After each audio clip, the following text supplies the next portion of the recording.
আসসালামু আলাইকুম, hello viewer. চলে আসলাম কুমিল্লার দুঃখ নদী গোমতী নদী।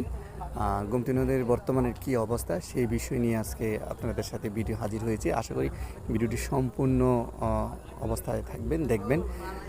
প্রথমে আপনাদেরকে জানিয়ে দিচ্ছি, কুমিল্লার গোমতী নদীর পানি একেবারেই নিচে অবস্থান আছে, আগের চেয়ে অনেক কমে গিয়েছে, তার রূপ ফিরে পেয়েছে। আর এখন ওই পাশে আপনারা দেখতে পাচ্ছেন একটা রিসোর্ট, সেটাও পূর্ণ ফিরে পেয়েছে। দুইটা রিসোর্ট এসে মানুষরা অবস্থান করে। আর আমরা আজকে যে দেখতে পেলাম কুমিল্লা গোমতী নদীর পানি দ্রুত গতিতে নেমে যাচ্ছে পশ্চিম দিকে।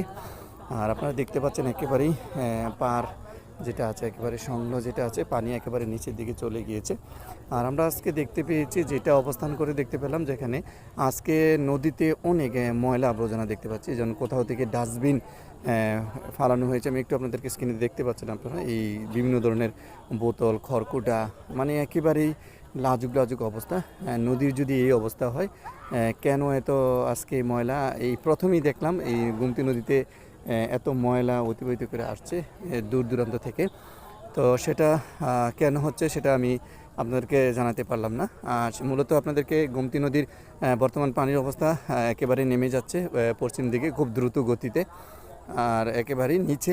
আর আমরা আজকে দেখতে পেয়েছি এখানে একটা জিনিস, যেটা গোমতী নদীতে অনেক ময়লা সেখানে দেখতে পেলাম, সেটা পূর্ব দিক থেকে আসছে। আর আমি এখন অবস্থানে আছি, যেটা আমি আপনাদেরকে আবারও জানিয়ে দিচ্ছি, গোমতী নদী জ্বলন্ত ব্রিজ ফ্লাইওভারের কাছে আমি আছি, যেটা একেবারেই জ্বলন্ত ব্রিজের পানির নিচে। আর ওখানে দুইটা রিসোর্ট আছে।